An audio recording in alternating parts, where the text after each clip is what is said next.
As a geologist, it was the most fascinating time for me to observe what is happening to the Reykjanes Peninsula over the past few years.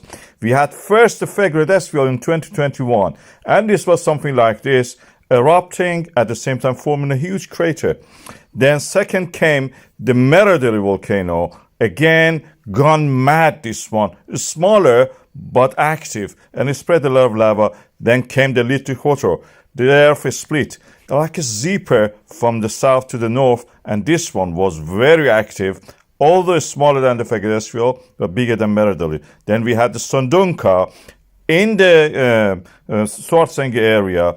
It was huge compared to Fagradalsfjall in a way. Then we have this Hagafell Grindavik eruption.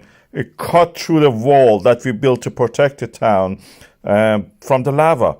It didn't work in that sense, but it worked in many other ways. And now we are having magma rising again. This is the chart shows the earthquakes. The ones that we have from the Grindavik, this fifth one, is the one you can see here, rising to the surface already. And already one is preparing to come near the harbor, and I believe it will probably erupt around the sports center. Also probably even into the harbor and into the sea. This is something to watch. That will be amazing. The land rise from the Sundunka was gentle. For the Hagafell was even more gentler. But this one is going to be sooner. The slope shows that it's already stepping upward very quick. Before the end of the January, we will have an eruption there. At the most, I think it's probably early days of the February. And this is the prediction that I will put on this. As a geologist, let's see how it is. But at the moment, if it continues like that, we will have eruption by the end of the January. And this is the way that all this, like a zipper from south to north and then from north to south, are opening up in this area of the Reykjanes. The old crack near the sports center and roundabout is one of the likely locations that we will have eruption there. The magma will ooze out. It's already cracked there. The weakness is there. And this is where actually we had part of the magma, which is a gaseous part of it, in the November 11th coming out, as you can see here. And this created a lot of damage. The damage this time will be inside the town and probably into the sea. This is something to watch. And I think that you have to watch the video that I have about the futility of actually trying to rebuild the Grindavik. The fragile cannot be saved. Grindavik has experienced the most astounding earthquakes we have seen so far in Iceland. A swarm of earthquakes split the town. Cracks appeared, some of them 3 kilometers long.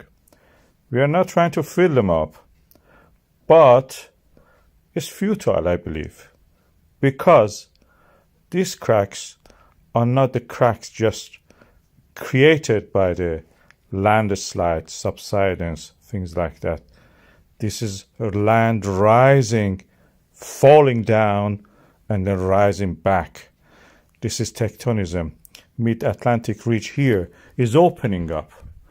We are creating earth, new ground, by the magma rising to the surface. And in the process, these cracks will widen up and make pathway for the molten rock to come up. This is a rift valley situation where we have a rift opening up, the middle part falling, both sides are rising. This is what we see in Grindavik. This is historically what we see. There is a reason that there is a port there, a shallow water, safe enough for the ship to anchor there. There is a reason the two sides of it are higher than the middle part where the port is. And that is the process that has started not now, not this year, decades ago, probably millions of years ago. And nothing can fill up that crack.